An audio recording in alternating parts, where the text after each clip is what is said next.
अस्सलामुअलैकुम, मैं हूं समर अब्बास। पाकिस्तान और अफगान तालिबान के दरमियान बढ़ती कशीदगी एक नए बहरान की तरफ बढ़ रही है। गुज़िश्ता चंद हफ्तों में सरहद पार दहशतगर्दी और पाक फौज की जवाबी कार्रवाइयों के बाद अब अफगान तालिबान रजीम से बराह रास्त मुज़ाकरात का आगाज हो गया है। सिफारती और अस्करी दोनों महाजों पर पाकिस्तान की पोजीशन वाज़ेह है।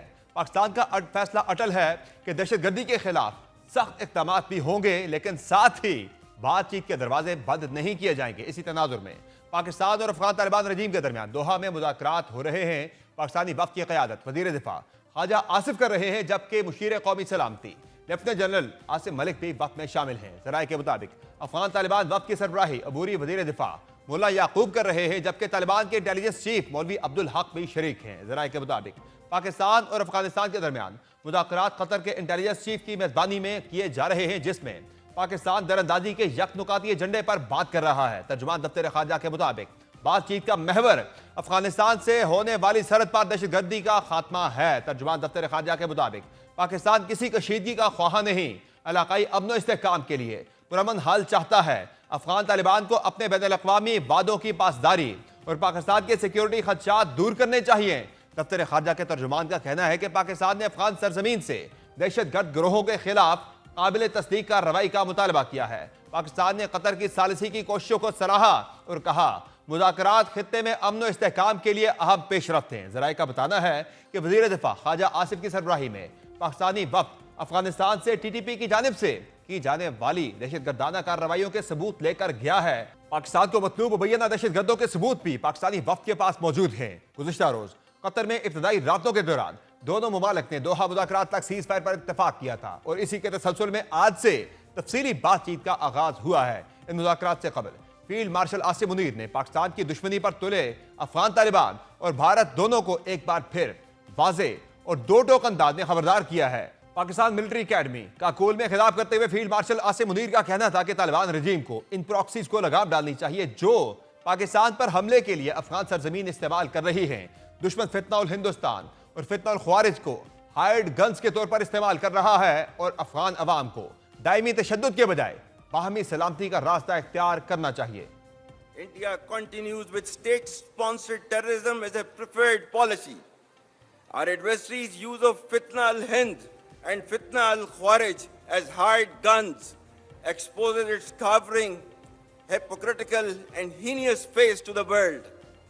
Equally disconcerting is the use of Afghan soil for terrorism in Pakistan. Taliban regime must rein in the proxies who have sanctuaries in Afghanistan and are using Afghan soil to perpetrate heinous attacks inside Pakistan.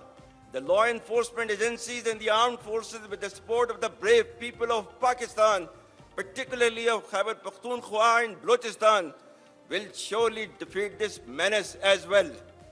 Be rest assured that like our victory in the conventional domain, every state proxy of our neighbor will be razed to dust, inshallah.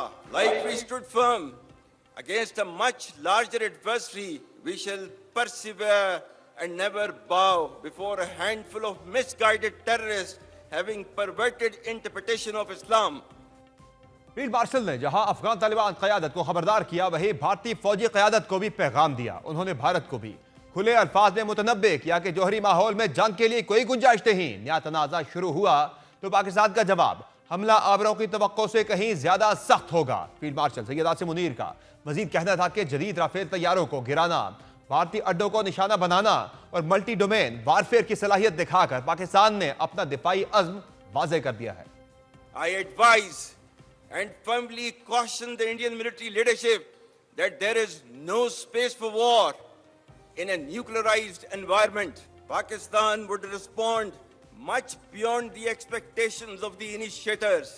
With diminishing distinction between combat and communication zones, the reach and lethality of our weapon systems will shatter the misconceived immunity of India's geographic vastness.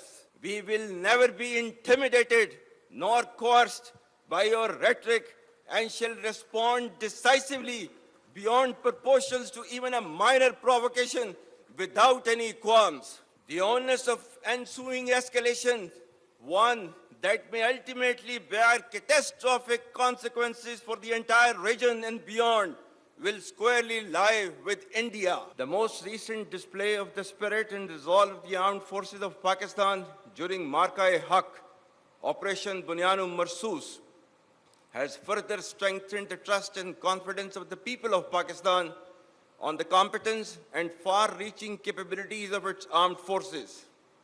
By neutralizing all threats with remarkable professionalism, downing advanced assets like Rafale, targeting multiple bases including S-400s, and showcasing multi-domain warfare capabilities, Pakistan once again came out victorious against a treacherous enemy marked by strategic blindness. India's eagerness to adjudge culpability, evasion of neutral investigations, and staging self-created evidence was indicative of politicization of terrorism for vested interests of the ruling regime.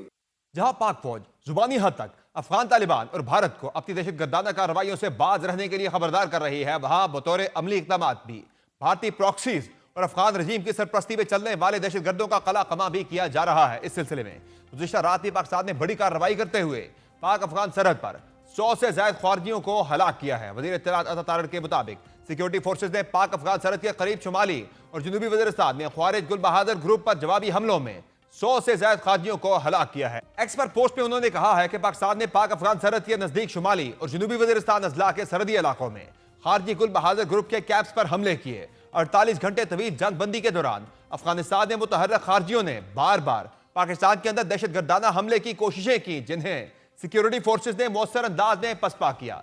Security रद्द अमल के नतीजे में 100 से ज्यादा खारजी जहन्नुम Vasil कर दिए गए। अताउल्लाह तारड़ ने कहा कि खारजी गुल बहादुर के अनासर ने शुमाली वज़ीरिस्तान में गाड़ी पर बम हमला भी किया, जिसके नतीजे में शहरियों और एक फौजी ने जामे शहादत नोश किया, जबकि मुतअद्दिद अफराद जख्मी हुए। खारजी गुल बहादुर के खिलाफ गुज़िश्ता शब स्ट्राइक्स में इंटेलिजेंस इत्तलात की बुनियाद पर कम अज कम 60 से 70 खारजी और उनकी क़यादत को जहन्नम वासिल किया गया। उन्होंने कहा कि शहरियों को निशाना बनाने के हवाले से की जाने वाली तमाम कयास आराइयां और दावे बेबुनियाद हैं, जो अफगानिस्तान के अंदर काम करने वाली दहशतगर्द तंजीमों की हिमायत पैदा करने की कोशिशों का हिस्सा है। पाकिस्तान मुखलिसाना तौर पर यकीन रखता है कि आगे का रास्ता अफगानिस्तान की सरजमीन से जारी भारत नवाज दहशतगर्दी के मसले को मुज़ाकरात और अफगान हुक्काम की जानिब से गैर रियासती अनासर पर कंट्रोल के जरिए हल करने में मुज़मिर है। उन्होंने मजीद कहा कि पाकिस्तान को अपनी सरहदी सालमियत और अपने अवाम की जानो माल के तहफ़्फ़ुज़ का मुकम्मल हक हासिल है और हम अफगानिस्तान से ऑपरेशन करने वाले दहशतगर्दों को सुकून से रहने की इजाज़त हरगिज़ नहीं देंगे।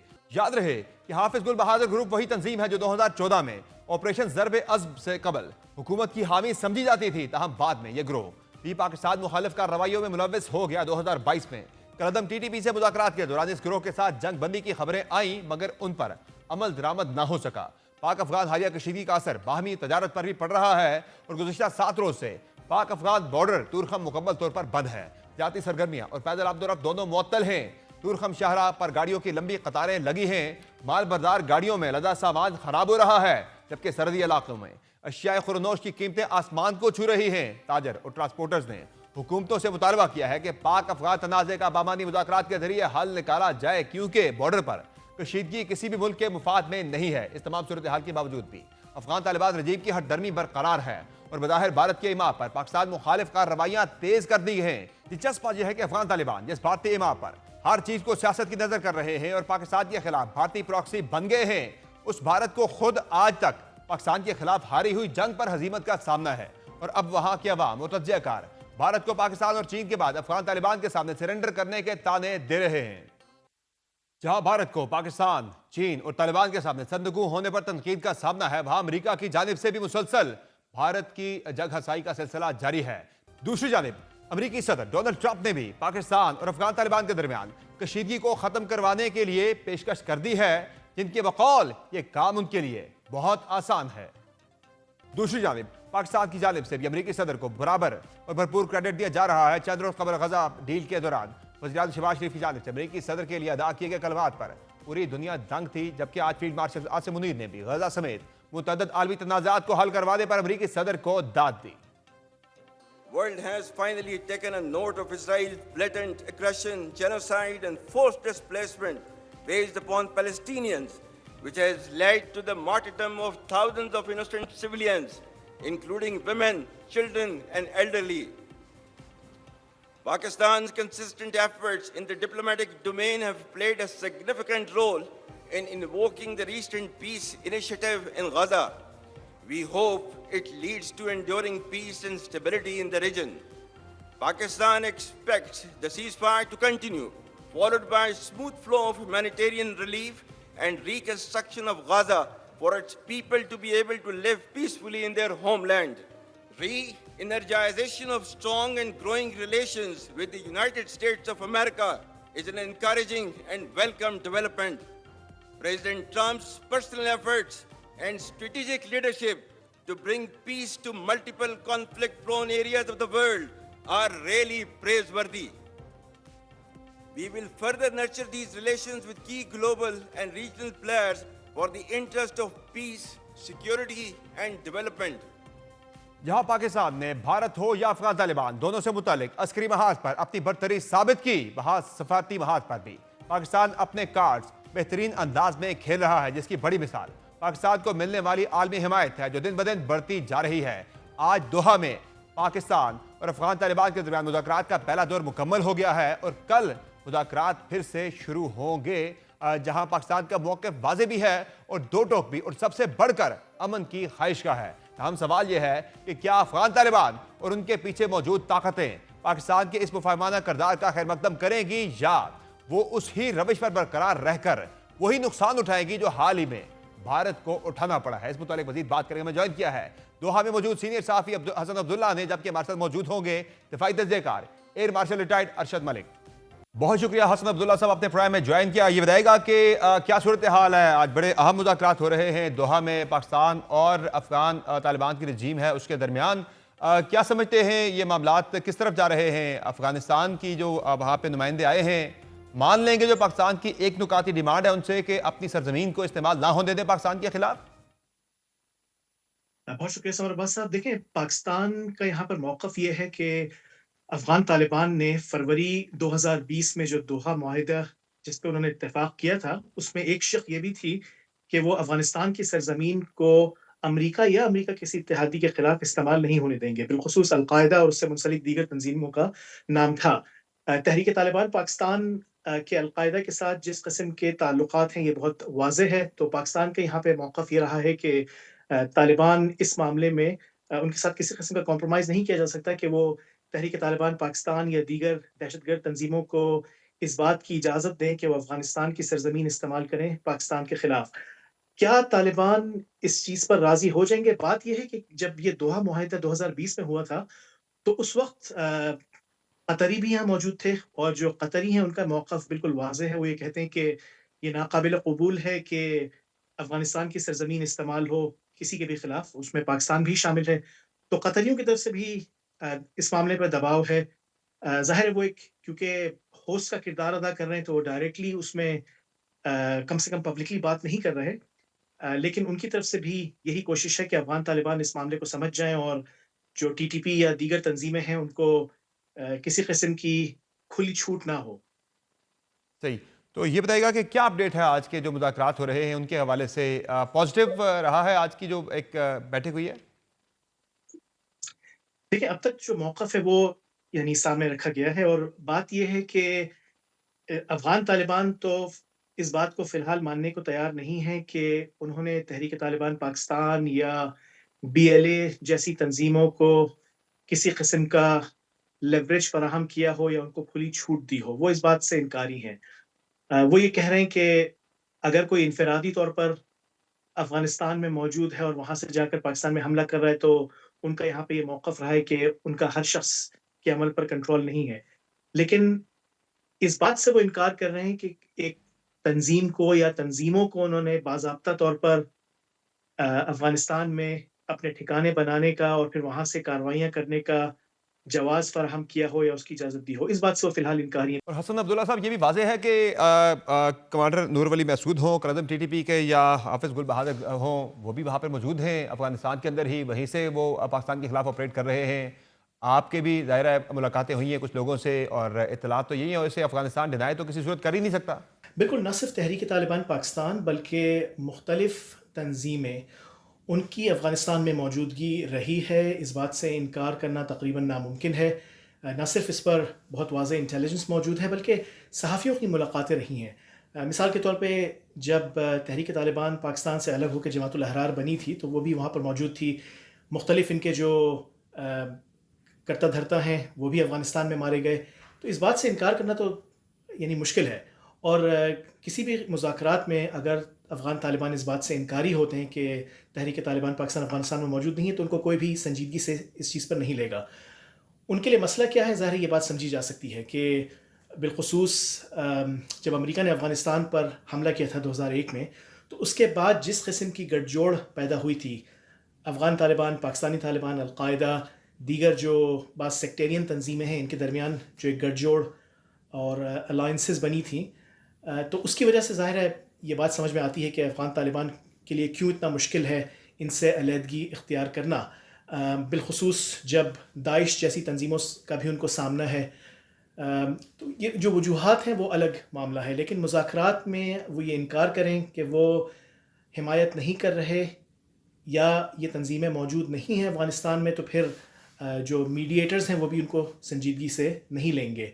अब ज़ाहिर है गिव एंड टेक किस किस्म का होता है इस पर बात हो रही है। मौजूदा फ़ोकस तो सीज़ फायर पर है कि फ़ौरन जंगबंदी की जाए और उसके बाद जो पाकिस्तान का मुतालबा है, पाकिस्तान उस पर कायम है कि अफ़गानिस्तान की सरज़मीन अगर इस्तेमाल होती है किसी भी मुल्क के ख़िलाफ़ तो फिर वो दोहा मुआहिदे 2020 की ख़िलाफ़ वर्जी होगी और फिर हो सकता है पाकिस्तान अफ़गानिस्तान पर पहले ही सैंक्शंस मौजूद हैं, वो कार्ड इस्तेमाल करे कि अगर वो दोहा मुआहिदे की पासदारी नहीं करते तो फिर उन पर सैंक्शंस बढ़ाई जा सकती हैं।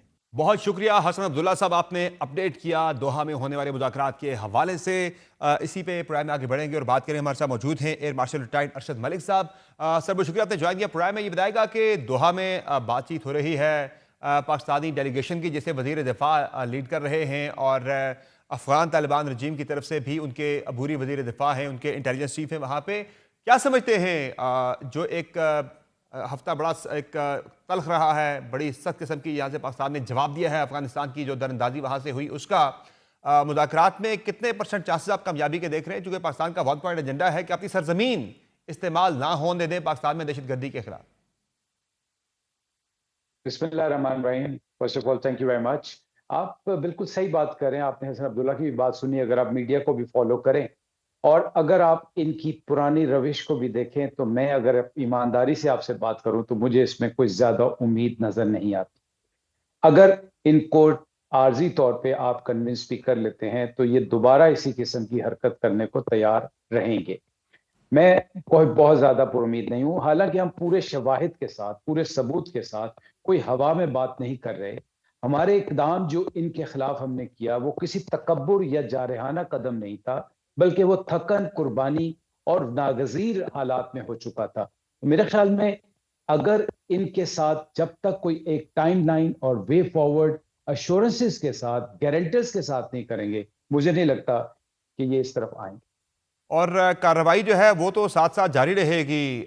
जो टेररिस्ट हैं, जो दहशतगर्द ग्रुप वहाँ से अफगान सरजमीन इस्तेमाल कर रहे हैं, ये जो 48 घंटे का एक सीज़ फायर हुआ है, इस दौरान भी पाकिस्तान ने अपनी कार्रवाइयाँ जारी रखी हैं। वहाँ जो पक्तिया के अंदर हिट किया गया है हाफिज़ गुल बहादुर ग्रुप को, जिस पर उन्होंने कहा जी कि सीज़ फायर की पाकिस्तान ने वायलेशन किया, लेकिन पाकिस्तानी हुकाम ने वाज़ेह किया कि सीज़ फायर जो है वो अफगान तालिबान रजीम के साथ है, वहाँ की हुकूमत के साथ है, दहशत गर्दों के साथ नहीं है। तो अगर कोई बात आगे बढ़ती भी है तो वो कार्रवाइयाँ साथ साथ जारी रहेंगी, ये पाकिस्तान ने वादे कर दिया। देखिए, आप एक असूली मौक़िफ़ हमारा समझ लें। हमारी अफगानिस्तान के साथ लड़ाई नहीं, जी हाँ, हमारी अफगान मासूम शहरियों के साथ लड़ाई नहीं, बिल्कुल। हमारी एक सोच के साथ लड़ाई है।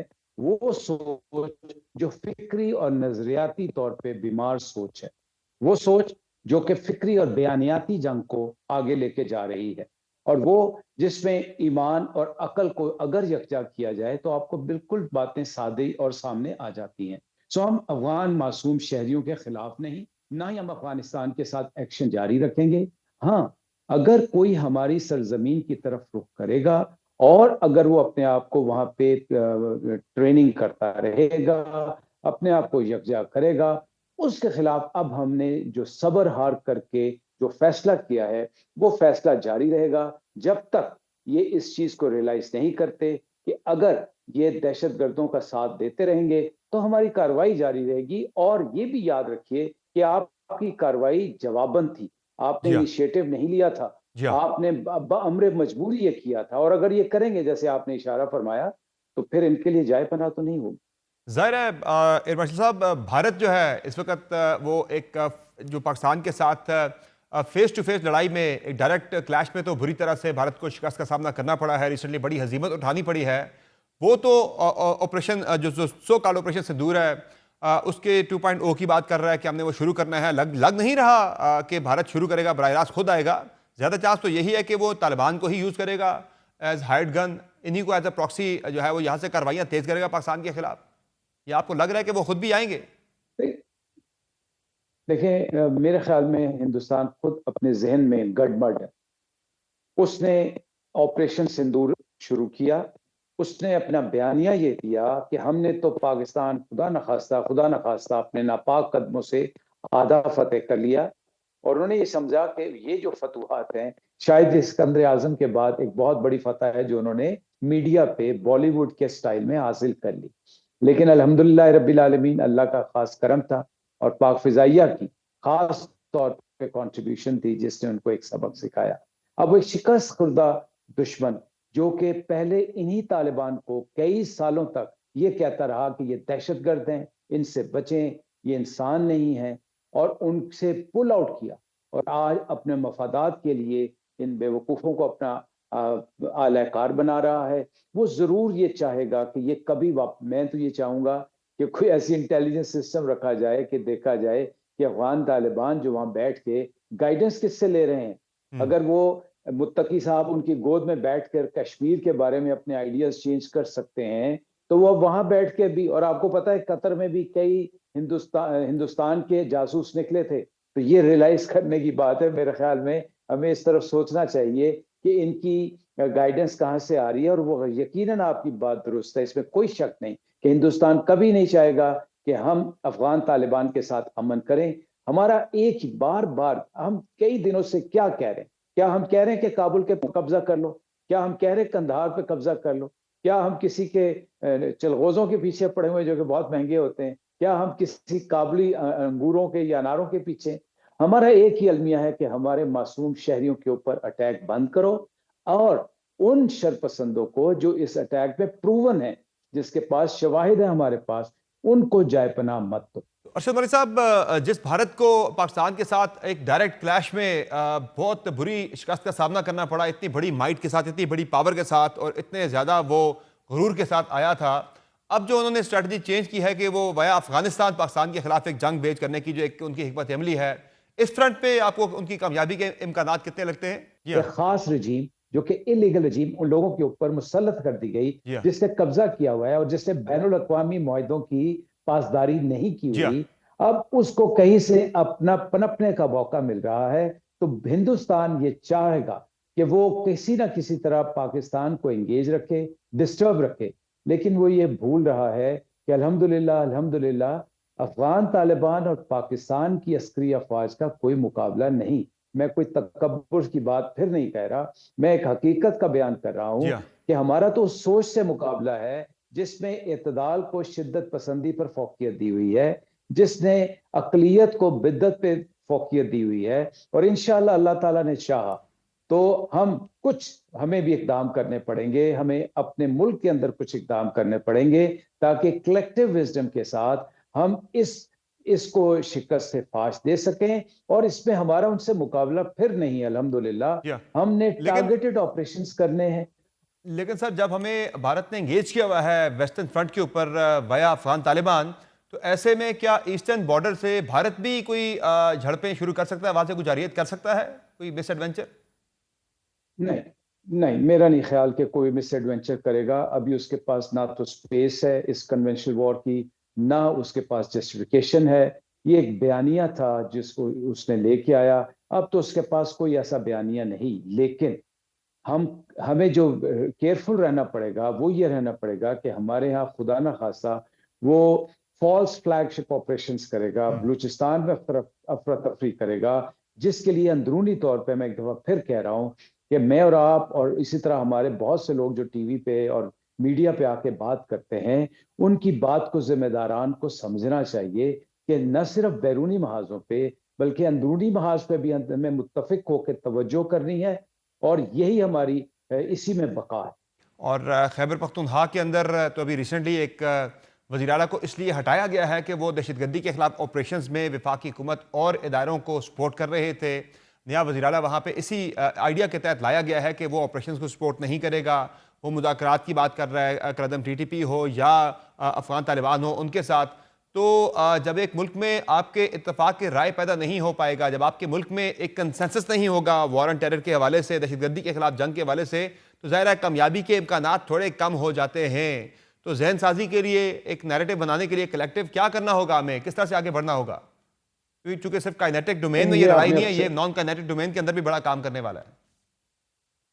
आपने बिल्कुल सही बात की तरफ इशारा किया। It is not only kinetic, it is more to do with non kinetic, because ये मैं बार बार कह रहा हूँ, ये एक बयानिए की जंग है, ये एक गुमराही की जंग है, जो कि कुछ लोगों ने सेल्फ कंसीव्ड मजहब को प्रोपोगेट करना शुरू किया है।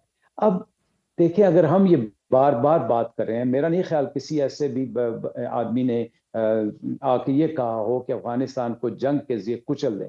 उन्होंने हमेशा यही कहा कि जो फितना कर रहे हैं लोग, जो दहशतगर्द है, उनका मुहासबा किया जाए, लेकिन अफगानिस्तान के साथ नेगोशिएट किया जाए। जी हाँ। अब अगर आप अफगानिस्तान के साथ, तालिबान के साथ, दुश्मनों के साथ नेगोशिएट कर सकते हैं, तो मुल्क में क्यों नहीं कर सकते?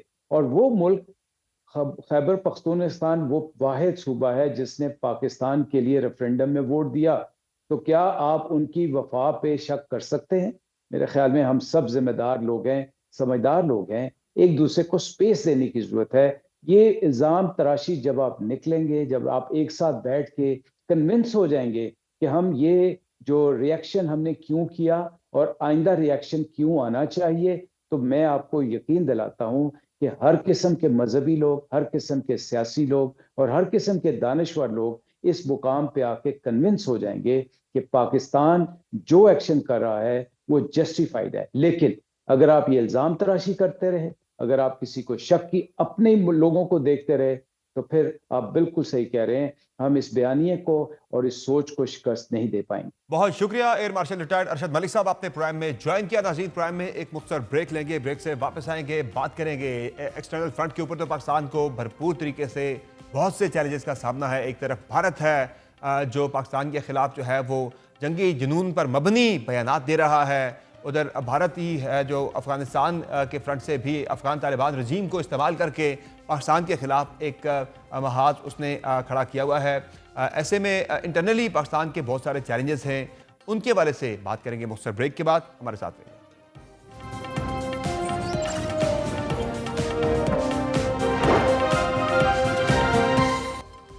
वेलकम बैक नाज़रीन। पाकिस्तान को एक्सटर्नल फ्रंट पर तो बहुत से चैलेंजेस का सामना है, वहीं इंटरनली भी एक के बाद एक चैलेंजेस जो हैं वो सर उठा रहे हैं। अगर हम सियासी इस्तेहकाम की बात करें तो मुल्क के अंदर एक तरफ TLP का चैलेंज है, तो साथ ही साथ पाकिस्तान तहरीक इंसाफ के कैंप में भी जो एक बड़ी तब्दीली आई है। अली अमीन गंडापुर की जगह सुहेल अफरीदी को जो KP का वज़ीर आला लगाया गया है, उनसे तवक्को यही है कि वो सियासी टेम्परेचर को बढ़ाएंगे। अगर ऐसा होता है और वो दोबारा इस्लामाबाद की तरफ मार्च की कोशिश करते हैं, तो फिर मुल्क की हालात किस तरफ जाएंगे। और तहरीक इंसाफ की जो मौजूदा हिकमत अमली है, जो उन्होंने अपनी कमांड के अंदर तब्दीली लाई है, उससे क्या उन्हें कोई फ़ायदा हो पाएगा सियासी फ्रंट पर? इसी पर बात करके हमारे साथ मौजूद हैं साबिक़ वज़ीर इत्तलात और सीनियर सियासतदान फवाद चौधरी साहब। बहुत शुक्रिया फवाद चौधरी साहब, आपने ज्वाइन किया प्रोग्राम में। ये बताएगा कि एक्सटर्नली तो पाकिस्तान के बहुत सारे चैलेंजेस हैं। उधर इंडिया बैठा है मशरक़ी सरहद के ऊपर, जहाँ से वो सिंदूर 2 की बातें कर रहा है, और ज़ाहिर है वो उन्हें जो है डायरेक्टली तो पाकिस्तान के खिलाफ जब वो आए थे, जारियत की थी, तो भरपूर उन्हें जवाब मिला था। अब वो इनडायरेक्टली अफगानिस्तान के थ्रू प्रॉक्सीज को इस्तेमाल करके पाकिस्तान को जो है वो नुकसान पहुंचाने की कोशिश कर रहा है। तो ऐसे में इंटरनली भी पाकिस्तान के बहुत सारे चैलेंजेस हैं। एक तरफ TLP का मामला है, जिस पे रियासत ने बहुत सख्ती से एक फैसला किया कि निमटना है इस तरह के जत्थों के साथ, और KP का मसला भी है। तो क्या समझते हैं आप, एक्सटर्नल थ्रेट के साथ साथ जो इंटरनली है, इससे भी पाकिस्तान और जो हमारी हुकूमत है वो निमट पाएगी? नहीं, सच्ची बात तो यह है कि आइडियली तो यही होना चाहिए ना कि आप एक्सटर्नल थ्रेट हो तो इंटरनल आप टेम्परेचर नीचे रखें। लेकिन ये बहरहाल मौजूदा हुकूमत के अंदर ये बात तो पहले दिन से हम देखते हैं कि वो कम अज कम अंदरूनी टेम्परेचर नीचे रखने में तो कोई खास इंटरेस्ट, दिलचस्पी जो है वो उन्होंने कभी नहीं दिखाई। और एक्चुअली अगर कोई भी, मतलब मैं अगर गवर्नमेंट को एडवाइस कर रहा हूँ तो मैं तो यही कहूंगा कि आप, हुकूमत जो भी कर रही है, हुकूमत का तो काम ये है ना कि एक लगे कि सुकून है मुल्क में और इन्वेस्टमेंट आ रही है, बिजनेस एज यूजुअल चल रहा है। या हुकूमत रोज ही खुद ही कुछ ना कुछ ऐसा जरूर करती है कि जिससे टेम्परेचर जो है वो ऊपर रहे। इसलिए कोई ऐसी ख्वाहिश का इजहार हुकूमत का इंटरनल फ्रंट के ऊपर तो नजर नहीं आता, जो जाहिर है मेरी नजर में तो दुरुस्त स्ट्रेटजी नहीं है। इंटरनल फ्रंट के ऊपर एक तलातुम है जो कि मौजूद है और जिसको एड्रेस करने की कोई हुकूमत ने खास जरूरत महसूस नहीं की। और दूसरा, एक्सटर्नल फ्रंट के ऊपर जो हालात चल रहे हैं, हमारे मुज़ाकरात और बातचीत तो चल रही है। आज जो अफगान तालिबान रजीम है उसके डेलीगेशन के साथ क्या कहेंगे आप? कितने आपको इसमें कामयाबी के इम्कानात दिखाई दे रहे हैं? चूँकि ज़ाहिर है पीछे भारत है, भारत के अज़ाइम हैं कि वो डायरेक्ट जंग में पाकिस्तान से बुरी तरह हार गया था। अब उसका सारे जो स्टेक्स हैं वो अफगानिस्तान के ऊपर उसने लगा दिए हैं कि वहाँ से पाकिस्तान को जो है नुकसान पहुँचाने की कोशिशें की जाए। क्या समझते हैं आप, सैनिटी प्रिवेल करेगी अफगान तालिबान की साइड पर, या आपको आने वाले दिनों में भी मजीद हालात जो है वो खराबी की तरफ जाते हुए दिखाई दे रहे हैं? प्रॉब्लम एक्चुअली बड़ी कॉम्प्लेक्स है। मेरे ख्याल के अंदर शायद इतनी आसानी से ये मामला जो है वो हल नहीं हो, लेकिन बहरहाल पाकिस्तान ने अपना रिजॉल्व तो पूरा दिखा दिया है। या इन्होंने बता दिया है कि या तो आप जो है वो हमारे साथ ताउन करेंगे, और अगर आप ताउन नहीं करेंगे तो फिर उसकी कीमत होगी जो आपको चुकानी पड़ेगी। तो आप देखते हैं अफगानिस्तान में तालिबान का इसके ऊपर हमेशा एक मुद्दा ये रहा है कि जी आप की कैपेसिटी का इशू है, हमारा ये है वो है। ये एक पुराने पेचीदा मामलात हैं, लेकिन बहरहाल देखते हैं। पाकिस्तान ने अलबत्ता पहली बार एक रिजॉल्व तो पूरा दिखाया है। आप देखिए कि मीर अली में जब सुबह एक कार्रवाई हुई तो उसके फौरन बाद जो है वो पक्तिका में पाकिस्तान ने कार्रवाई की है और सीज फायर को कोई खातर में नहीं लाया। So, पाकिस्तान ने अपना रिजॉल्व तो शो किया है। बाकी जाहिर है वो कि ये जिस तरह कहते हैं मैंने कि आपको हमारा कहा सीज कि फायर ये जो है वो बहुत ही अफगान पेचीदा तालिबान के बात साथ है, वहाँ के रजीम के साथ है, दहशत गर्दों के साथ कोई ट्रूस नहीं है, उनके साथ कोई सीज फायर नहीं है। है। जी बिल्कुल, लेकिन वो जब पख्तिकाम के ऊपर होगा तो फिर जाहिर है कि वो तालिबान ये अफगानिस्तान के अंदर ही होगा ना। पर नॉनदलेस मैं ये पॉइंट नहीं है। पॉइंट ये है कि पाकिस्तान ने पहली दफा अपना रिजॉल्व तो पूरा दिखाया है। अब आगे देखते हैं कैसे मामला चलता है। फवाद साहब, ये बताएं कि खैबर पख्तूनख्वा के अंदर दायरा तहरीक इंसाफ की एक बड़ी वाज़ेह उनकी अपनी एक सोच है, पॉलिसी है कि बात करें, इंगेज करें। वो तो टीटीपी तक की बात करते हैं कि उन्हें भी इंगेज किया जाए। हालांकि उन्हें इंगेज करने का जो आपके दौर हुकूमत में भी जो पॉलिसी थी उसका कोई फ़ायदा नहीं हुआ, बल्कि उल्टा नुकसान हुआ है। तो अब वहाँ पर दायरा वज़ीर आला भी तब्दील कर दिया गया इसी पॉलिसी के ख़िलाफ़, कि जो मौजूदा इस वक्त प्रिवेल कर रही है केपी के अंदर। तो जब वहाँ से ताउन नहीं मिलेगा, जब वहाँ के वज़ीर आला तो जो है वो मसल दिखाएंगे वफाकी हुकूमत को भी और बाकी इदारों को भी, तो उससे फिर हालात तो वहाँ पे ठीक नहीं हो पाएंगे। वो बात ये ना कि वज़ीर आला के पास कोई ऑप्शन भी तो रहने देना। पिछले वज़ीर आला को भी आप देखें, वो एक वर्किंग रिलेशनशिप बनाना चाहते थे, बना रहे थे, लेकिन आपने जिस तरीके से उन्हें बेइज्जत किया, यानी इमरान खान से आप मुलाकात नहीं। इन्हीं वज़ीर आला को भी आप देख लें, जो शुरू ही किया, पहले आपने कह दिया कि वो तो है ही टेररिस्ट है, हमने बनने नहीं देना, फिर वो बन गए आपके सीने पे मोंग दलते हुए। फिर आपने जो है वो, उन्होंने शहबाज शरीफ साहब ने बात की, जो बड़ी अच्छी बात थी कि या शहबाज शरीफ साहब ने बात की, ताउन की लेकिन पेशकश फिर की। उन्होंने मुलाकात, अगर आप मुलाकात करा देते तो क्या उससे फर्क पड़ जाता। हम्म। सो प्रॉब्लम ये है समर के, देखिए हुकूमत ने टेम्परेचर तो हुकूमत ने, हुक्मरानों ने नीचे लेके आना है। आपने अगर एक पीटीआई को, इमरान खान के पास स्टेक क्या छोड़ा है? मॉडर्न डेमोक्रेसीज जो होती हैं, मॉडर्न गवर्नमेंट्स होती हैं, वो पोजीशन का भी स्टेक बिल्ड करती हैं सिस्टम के अंदर। अब यहाँ पे आपने अपोजिशन का कोई स्टेक ही नहीं छोड़ा। इमरान खान जेल में है, उनकी बेगम जेल में है, उनका भांजा जेल में है, पूरी पार्टी जेल में है। तो मुझे आप बताइए ना कि उनका क्या स्टेक है सिस्टम में।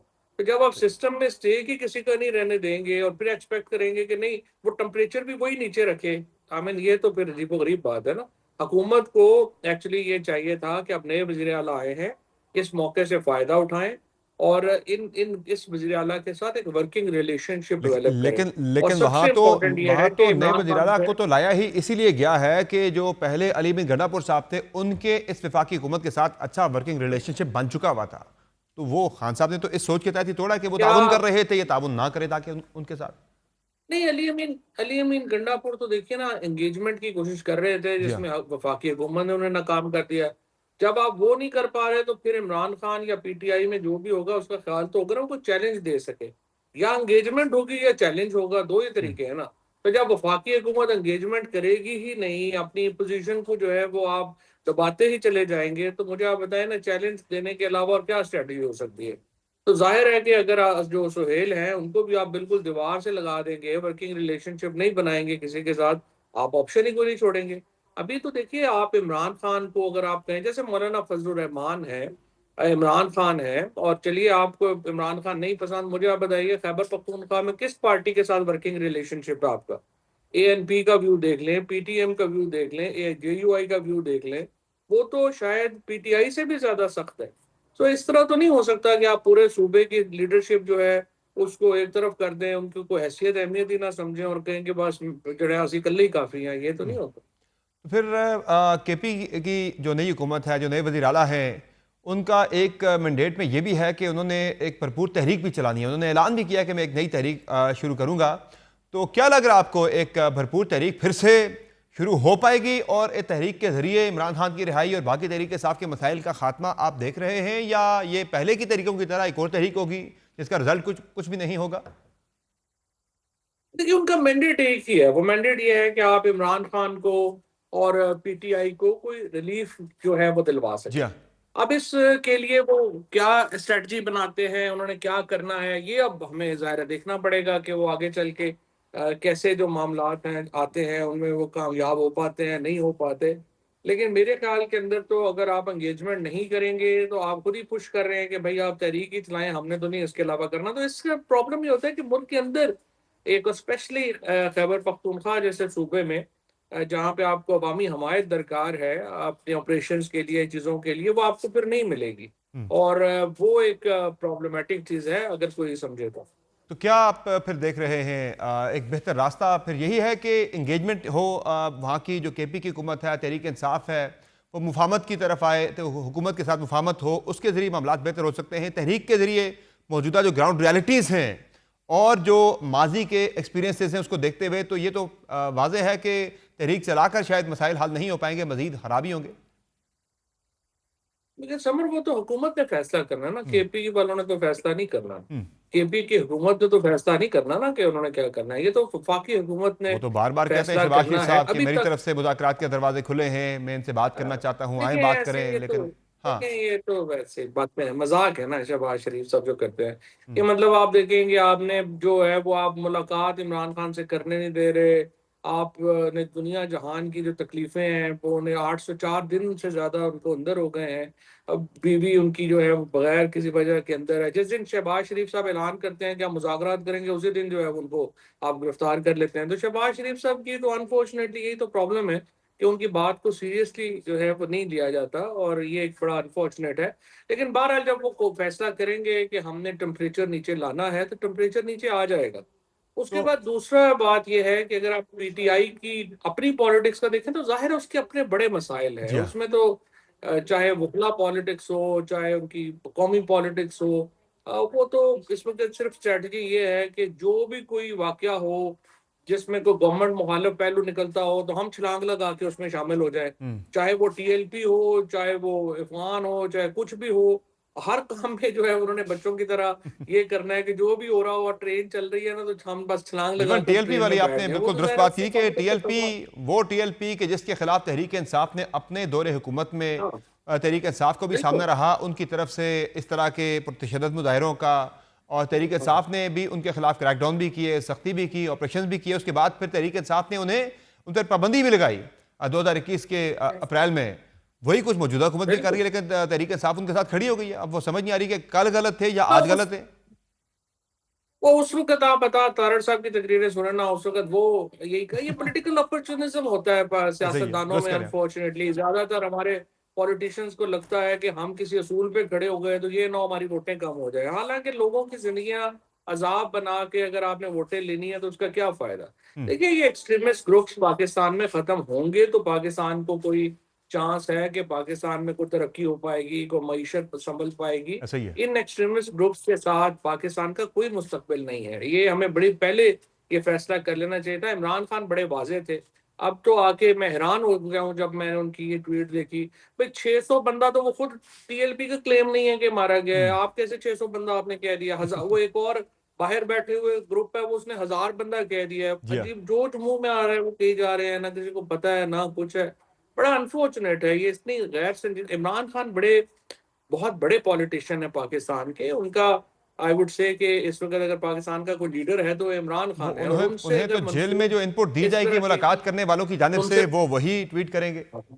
हाँ उनसे मंसूब इस तरह की बिल्कुल आई वुड से कि फैक्ट से इतने दूर बातें होंगी तो वो बड़ा बुरा लगता है।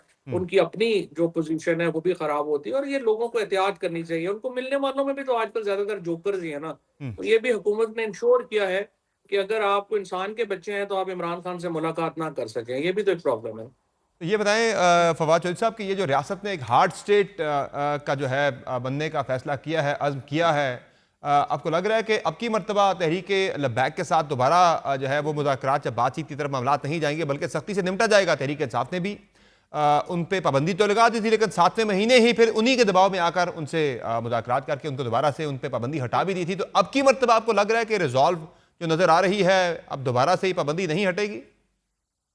नहीं, हमारा एक्चुअली अनफॉर्चुनेटली जो पास्ट है वो बड़ा बुरा है, और हम जब थोड़ा सा दबाव भी बर्दाश्त जो है वो नहीं कर सकते। अभी सच्ची बात ये है, ये क्रेडिट तो देना पड़ेगा हम अपनी एस्टैब्लिशमेंट को की लीडरशिप को। उन्होंने बहुत दबाव बर्दाश्त किया है। मुझे उम्मीद ये है शायद इस बार ये दबाव बर्दाश्त कर जाए। माजी में अनफॉर्चुनेटली कभी हमने ये दबाव बर्दाश्त नहीं किया और हमेशा जो है वो पीछे हट गए हैं। लेट्स सी, मैं तो जाहिर है कि इस बात का बड़ा वाज़ेह तौर पे हमायती हूँ कि इस दबाव को बर्दाश्त किया जाए, और एक दफ़ा आप कानून की अमलदारी जो है उसको आप यकीनी बनाएं। ये बहुत ही अहम है पाकिस्तान के लिए, पाकिस्तान के मुस्तकबिल के लिए, सही है। कि आप रियासत अपनी जो होती है, रिट जो होती है या वायलेंस है, वो इस तरह जत्थों के हवाले नहीं कर देती। ऐसा ही है। और this is the worst thing that a state can do to itself. और हार्ड स्टेट आपको सिर्फ दावों में नहीं, अमलन बनना पड़ता है। बहुत शुक्रिया फवाद चौधरी साहब, आपने प्राइम में ज्वाइन किया। नाज़रीन, आपने गुफ्तगू सुनी फवाद चौधरी साहब की, जिनका कहना है कि रियासत को जत्थों के आगे सरेंडर करने के बजाय हार्ड स्टेट बनने का जो कॉन्सेप्ट है, अपनी रिट जो है वो हर सूरत में इस्टेब्लिश करनी होगी, चाहे उसमें जिस तरह का दबाव आता है वो दबाव बर्दाश्त करना पड़ेगा। प्राइम में एक मुख्तसर ब्रेक लेंगे, ब्रेक से वापस आएंगे, एक और अहम इशू की बात करेंगे। आज़ाद कश्मीर के अंदर भी सियासी अफरा तफरी जो है वो बढ़ रही है, और आज़ाद कश्मीर में जो अनवारुल हक की हुकूमत है, क्या उसके दिन गिने जा चुके हैं? पीपल्स पार्टी की सीसी का आज बड़ा अहम इजलास हुआ है, वहाँ क्या फैसले हुए और ये तब्दीली क्या आ सकती है और कब तक आ सकती है, बात करेंगे ब्रेक के बाद। हमारे साथ रहिए।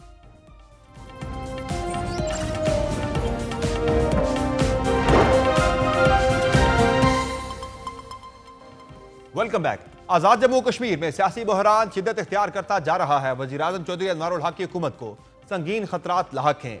इस माह के शुरू में आज़ाद कश्मीर में होने वाले पुरतशद्दुद मुजाहिरों के बाद वफाकी हुकूमत और जॉइंट अवामी एक्शन कमेटी के दरमियान होने वाले मुआहदे के तहत मुहाजिरीन की नशिस्तों पर मुंतखब होने वाले वज़रा अब हुकूमत से अलग हो रहे हैं, जिसकी वजह से आज़ाद कश्मीर के वज़ीर-ए-आज़म चौधरी अनवारुल हक अक्सरियत खो रहे हैं और अब पीपल्स पार्टी आज़ाद कश्मीर के अंदर मुतहर्रिक हो गई है, जो वज़ीर-ए-आज़म अनवारुल हक के खिलाफ तहरीक अदम एतमाद लाने पर गौर कर रही है। इस सिलसिले में आज पीपल्स पार्टी की मरकज़ी मजलिस आमला का इजलास हुआ, जिसमें आज़ाद कश्मीर के अंदर तब्दीली के हवाले से तफसीली मुशावरत की गई है।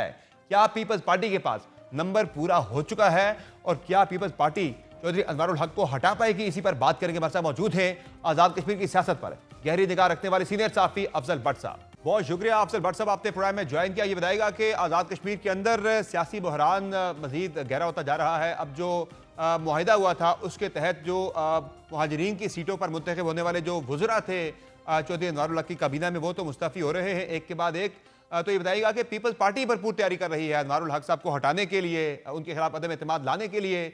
आज भी सीसी का इजलास हुआ है पाकिस्तान पीपल्स पार्टी का। क्या समझते हैं, नंबर पूरा हो जाएगा पीपल्स पार्टी के पास और ये अदम एतमाद कब तक आने का इम्कान है? बहुत शुक्रिया। देखें, नंबर तो ऑलरेडी पूरा हो चुका है। अगर आप देखें कि 17 अरकान असम्बली हैं पाकिस्तान पीपल्स पार्टी के, 9 अरकान असम्बली हैं मुस्लिम लीग नून के। दोनों ये डिसाइड कर चुके हैं कि हमने अनवारुल हक साहब की हुकूमत का हिस्सा नहीं रहना, और मुस्लिम लीग नून ये ऐलान कर चुकी है कि पीपल्स पार्टी बड़ी पार्लिमानी जमात है, उसका हुकूमत बनाने का हक है। तो इसलिए हम हुकूमत नहीं बनाएंगे। अगर पाकिस्तान पीपल्स पार्टी को हमारे वोटों की जरूरत पड़ी तो हम वोट देकर अपोजिशन में बैठ जाएंगे, तो ये दोनों को मिलाकर 25 हो जाते हैं। ठीक है। इस तरह सरदार अतीक अहमद खान साहब मुस्लिम कॉन्फ्रेंस की तरफ से, जम्मू कश्मीर पीपल्स पार्टी की तरफ से हसन इब्राहिम साहब, तो ये इनके पास वोट बैंक पूरा है। इसी तरह मुहाजिर अरकान असेंबली है 12, जिसमें जो लोग पाकिस्तान तहरीक इंसाफ की तरफ से जीत कर जिन्होंने फॉरवर्ड ब्लॉक बनाया था, वो भी अब अनवारुल हक साहब का साथ छोड़ चुके हैं। इसलिए मैं ये समझता हूं कि ये कोई इशू नहीं है कि उनके पास तादाद पूरी है। अब ये है कि जाहिर है कि अनवारुल हक साहब 2 साल गवर्नमेंट में रहे, कोशिश ये हो रही है कि ऑनरेबल एग्जिट क्या होगा ताकि तहरीक अदम एतमाद की जरूरत ना पड़े। इसलिए मेरा अपना ख्याल यह है कि इन सारे इस्तीफों के बाद अल्टीमेटली अनवारुल हक साहब जो है, इनके पास एक ही ऑप्शन रह जाएगा कि वो मुस्ताफी हो जाए। तो आज सीसी में इस हवाले से किसी बड़े फैसले की तवक्को नहीं है, क्योंकि जो ईवान सदर में इजलास हुआ था उसमें आसफ अली जरदारी साहब ने 2 टोक अल्फाज में बता दिया था कि हम हुकूमत बनाने के लिए तैयार हैं, लेकिन सबसे पहले मैं वजीर आजम पाकिस्तान मियां नवाज शरीफ साहब से रब्ता करूंगा, फिर कराची में जाऊंगा 18 को बिलावल भुट्टो जरदारी के साथ बात करूंगा। फिर उन्होंने बताया था कि 19 तारीख को मैं मोहतरमा फरियाल तालपुर जो उनकी बहन भी है और पाकिस्तान पीपल्स पार्टी आजाद कश्मीर की इंचार्ज भी है, वो इस्लामाबाद आएंगे। और उन्होंने एक बड़ा दिलचस्प इंकशाफ भी किया था कि फरियाल तालपुर साहबा जो है वो जहाज के सफर से उन्हें कोई एलर्जी है या खौफ आता है, तो उन्होंने कहा जी मैंने क्योंकि खुद वहां होना है, मैं 19 को अपने जहाज में बिठाकर उन्हें कराची से इस्लामाबाद ले आऊंगा और यहाँ आकर फिर वो बैठकर फैसला करेंगी कि हुकूमत साजी कैसे करनी है, वज़रा कौन से होने हैं, वजीर आजम कौन सा होना है। जब मुहाजिर अरकान असेंबली जो है वो अब कैबिनेट का हिस्सा नहीं होंगे, तो उन्होंने किस शराइत पर पाकिस्तान पीपल्स पार्टी की हिमायत करनी है। तो इन सारी चीजों पे होमवर्क हो रहा है। ये बात अब अजहर मिन शम्स है कि तहरीक एतमाद आए ना आए, हुकूमत साजी के लिए पाकिस्तान पीपल्स पार्टी के पास वोट पूरे हैं। लेकिन ये नंबर तो आज से 6-7 माह पहले भी पीपल्स पार्टी के पास पूरा था, साल पहले भी उनके पास नंबर पूरा था, लेकिन वो नहीं ऐसा कर सके थे। अब की मर्तबा आपको लग रहा है कि जो रुकावटें तब आई थी वो रुकावटें इस मर्तबा नहीं आएंगी और उन्हें हटाने में पीपल्स पार्टी कामयाब हो जाएगी?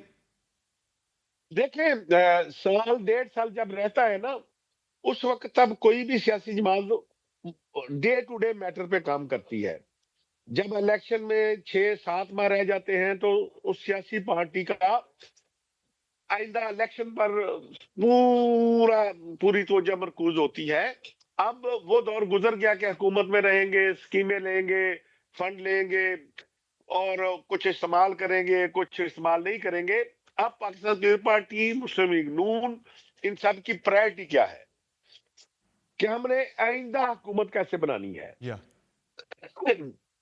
तो इसलिए अब वो पहले वाली बात नहीं रही कि जब 6-8 माह पहले, उस वक्त भी आपकी बात बिल्कुल इतना दुरुस्त है कि वोट बैंक पूरा था, अदम एतमाद आ सकती थी, लेकिन उस वक्त पाकिस्तान पीपल्स पार्टी की इंटरनल पार्टी जो है वो इख्तलाफात का शिकार थी।